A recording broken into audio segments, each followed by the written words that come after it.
Olá, essa é a nossa terceira semana já falando a respeito do Espírito Santo. Nós teremos 7 semanas até o Pentecostes e eu convido você a usufruir desse tempo orando, buscando a Deus, buscando avivamento na tua vida pessoal. Hoje eu quero falar sobre um tema muito especial também, o Espírito Santo como um presente de Deus para nós. O Espírito Santo foi um presente maravilhoso de Deus para nós e é assim que você deve encará-lo.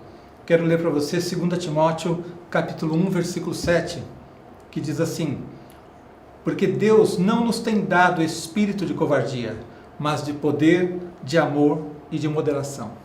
Um texto tão breve, mas tem verdades maravilhosas aqui para a nossa vida a respeito do Espírito Santo. Porque Deus não nos tem dado espírito de covardia, mas de poder, de amor e de moderação. Então eu quero que você entenda o significado do Pentecostes, o significado do Espírito Santo nas nossas vidas, o significado de tudo que Deus já fez para que você experimente o máximo desse poder, dessa bênção que é o Espírito de Deus em você. E eu quero trazer para você 5 verdades que esse texto nos apresenta. Em primeiro lugar, o texto nos mostra que Deus nos deu do seu Espírito. É um presente de Deus para nós. Ele nos deu do seu Espírito, porque ele começa dizendo assim: Deus não nos tem dado espírito de covardia, mas... E aí ele começa então a descrever o que é que o Espírito de Deus faz em nós. Então ele está dizendo que o Espírito Santo é um presente que Deus te deu. E se Deus te deu um presente, você vai negar, você vai deixar de usufruir dele de maneira alguma. Então o texto nos mostra que Deus nos deu o melhor. Isso já é algo, só essa verdade já que é maravilhosa. Porque quando Deus sabia que nós precisaríamos da graça, do poder, precisaríamos enfrentar lutas, precisaríamos enfrentar um mundo onde há tantas adversidades, Ele poderia nos ajudar de muitas maneiras. Ele poderia colocar líderes espirituais apenas para nos ajudar. Ele poderia colocar, por exemplo, um anjo para guardar a sua vida. Mas Ele fez muito mais do que isso. Ele colocou do seu Espírito, e não ao seu lado, mas dentro de você. Então o Espírito Santo é o presente de Deus para nós. Quando a Bíblia diz, recebereis o dom do Espírito, não está falando dos dons especificamente, de cada um dos dons, mas o próprio Espírito Santo é o dom, é o presente. Recebereis o dom do Espírito, o presente de Deus para a sua vida. Então nós temos uma bênção dupla quando entregamos a nossa vida a Jesus. Em primeiro lugar, nosso espírito é regenerado. E depois, ou na verdade isso acontece tudo junto, né? O Espírito de Deus vem habitar em nós. Então a diferença entre estar andando com Jesus e não estar é tremenda, porque quando você entrega a sua vida a Jesus, o seu espírito é regenerado e o Espírito de Deus passa a habitar nele. Isso é Pentecostes.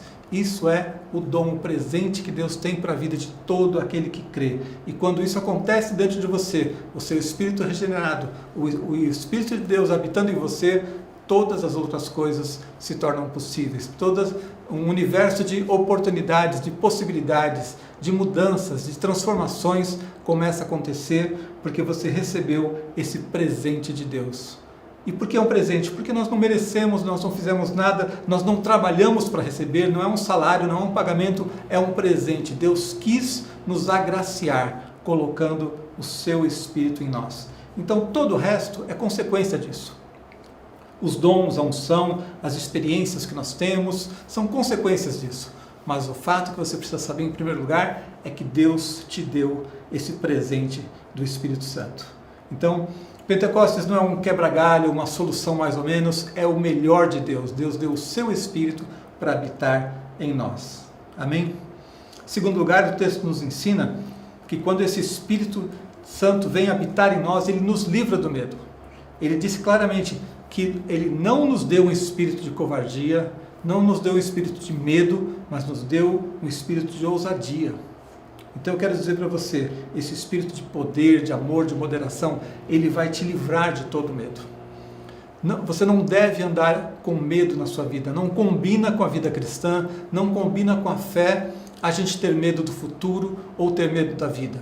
Nós estamos num mundo difícil, sim, estamos num mundo cheio de problemas, adversidades, de tristezas, de lutas que nós passamos, existe oposição espiritual, sim existe, a Bíblia diz que o mundo jaz no maligno, tudo isso é verdade, mas nada muda o fato de que você está aqui, mas não está sozinho. O Espírito de Deus habitando em você, ele te livra do medo. Então não existe covardia, não existe timidez, não existe intimidação. Então a Bíblia nos diz: deixo-vos a paz, a minha paz vos dou, não vou-la dou como o mundo a dá. Não se turbe o vosso coração, nem se atemorize. Isso foi a palavra de Jesus a todos nós ali no Evangelho. Não se turbe o vosso coração, lá no Evangelho de João, capítulo 14. Não se turbe, ou seja, não fique perturbado, não fique com a sua mente nublada, não fique apavorado diante dos problemas, nesses dias que estamos passando, tantas notícias ruins, e já há um tempo longo, essa pandemia, tudo que estamos passando, não se turbe o vosso coração. E como é que a gente pode ter isso? Como é que a gente pode ter essa paz, que não é a mesma paz que o mundo dá? Como é que a gente pode ter essa paz diferente? De onde é que vem isso? Da presença do Espírito de Deus na sua vida. Então o inimigo tenta nos atacar, tenta tirar-nos do nosso local, onde temos a paz do Senhor, mas se nós olhamos para Deus e se olhamos para aquilo que Ele fez em nós, nós sabemos que com Jesus e com a presença do Espírito Santo nas nossas vidas, nós não precisamos ter medo. Amém? Receba essa palavra hoje. Em terceiro lugar, o texto nos mostra que esse Espírito de Deus que vem sobre as nossas vidas, esse presente de Deus que nos livra do medo, é um espírito de poder. Ele diz que é um espírito de poder, amor e moderação. Então, poder é a mesma palavra usada lá em Atos 1:8, quando falou sobre o recebimento do Espírito Santo e que nós teríamos poder para testemunhar. É aquela palavra já muito conhecida, dunamis, que mostra aquele poder explosivo, aquele poder tremendo de Deus, que faz com que você consiga superar todas as suas dificuldades naturais, faz com que você seja capaz de realizar coisas que, sob uma ótica natural ou do teu próprio poder, da tua força natural, você nunca poderia imaginar. Mas se é o poder de Deus que está na sua vida, você pode sim vencer as suas lutas, você pode ser uma bênção, você pode realizar grandes coisas para Deus, porque você não vai no seu poder. Você não vai confiando na força humana, você não vai confiando na sua inteligência, no seu dinheiro, na sua capacidade, você vai confiando que o Espírito de Deus está sobre você. Então, o poder de Deus nos capacita a nunca retroceder, mesmo em momentos difíceis que eventualmente passamos, mesmo quando existe uma oposição espiritual, mesmo quando as circunstâncias estão muito complicadas, como talvez estejam hoje na sua vida, você pode ficar firme e não retroceder. O poder não é só para fazer grandes coisas, mas é para ficar firme também. É para que você nunca retroceda, para que você não volte atrás, mas esteja firme na tua fé. A palavra de Deus nos diz: todavia o meu justo viverá pela fé, e se retroceder nele não se compraz a minha alma. Nós, porém, não somos dos que retrocedem para a perdição, somos, entretanto, da fé para a conservação da alma. Isso você vai encontrar lá em Hebreus, no capítulo 10, versículo 38 e 39. Nós não somos dos que retrocedem, porque o Espírito de Deus nos capacita a ficar firmes pelo poder que Ele traz sobre as nossas vidas. Amém? O texto continua dizendo que ele produz o amor. O Espírito que Deus derramou sobre as nossas vidas, esse presente de Deus, é um Espírito de poder, amor e moderação. E por que é tão importante falar sobre o amor? Porque o texto não fala somente do fogo, do poder do Espírito, porque o amor é a coisa mais importante nas nossas vidas. A Bíblia diz que Deus é amor. E você só é capaz de amar de verdade se você estiver sendo movido pelo Espírito de Deus. Nós estamos nesse mundo para fazer diferença, para pregar o Evangelho, para enfrentar lutas e dificuldades em nome do Senhor. Então você não vai fazer isso se você não tiver amor. O amor é a motivação que vai fazer com que você coloque em prática, em ação, esse poder que você recebeu do Espírito Santo. Se nós recebêssemos apenas o poder, mas não tivéssemos amor, nós usaríamos esse poder para nosso benefício e seríamos pessoas egoístas vivendo para nós mesmos. Mas quando juntamente com o poder existe o amor, essa é uma combinação perfeita.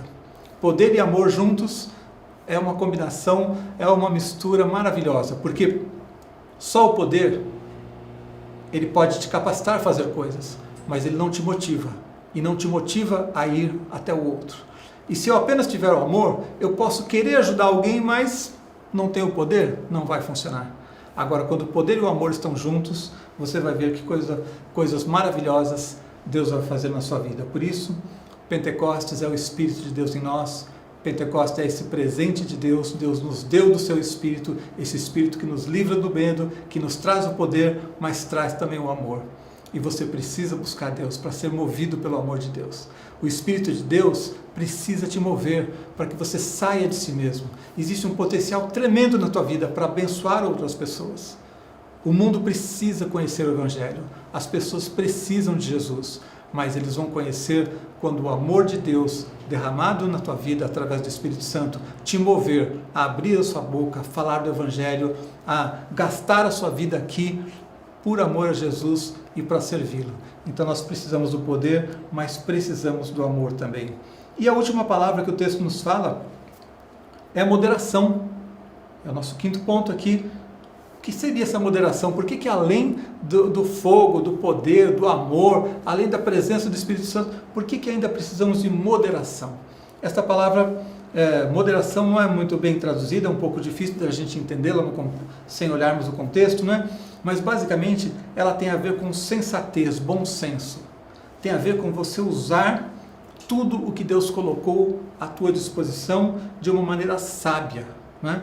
A Bíblia nos diz lá em Atos 26, 25, Paulo, porém, respondeu, não estou louco, ó excelentíssimo Festo, pelo contrário, digo palavras de verdade e de bom senso. Essa palavra aqui é a mesma que está no texto que nós lemos, que fala de moderação. Então esse bom senso é um equilíbrio que não significa um pouquinho de cada coisa. Equilíbrio não significa ficar em cima do muro. Eu tenho um pouco de amor, mas eu tenho um pouco de poder e eu tenho um pouquinho de cada. Não. Equilíbrio significa você ter tudo o que Deus tem para a tua vida de uma maneira equilibrada. Significa que você não vai se fixar em um ponto em detrimento de outro. Você não vai ser como muitas pessoas hoje que tem uma visão sempre extremista e uma visão obtusa que só olha para um aspecto e ignora os outros. Não, você vai conseguir olhar para o amor, você vai conseguir olhar para o poder, você vai conseguir olhar para a graça, você vai conseguir entender que Deus tem bênçãos para a tua vida, você vai entender que Deus quer usar a tua vida para abençoar outros, você não vai ter uma visão limitada, uma visão obtusa. Você vai ter uma visão ampla e equilibrada de tudo que Deus tem para você. Em outras palavras, você vai conhecer a vontade de Deus para a tua vida. Isso é o que o Espírito de Deus traz sobre as nossas vidas. E nesse texto, como eu disse tão breve, nós temos todas essas promessas. O Espírito de Deus foi derramado como um presente sobre a tua vida. Ele te livra do medo, você não precisa andar em temor. E Ele vai trazer sobre a tua vida o poder, o amor e essa moderação, esse equilíbrio perfeito de tudo que Deus tem para você. Deus te abençoe mais uma vez e na próxima semana traremos mais um estudo sobre o Espírito Santo.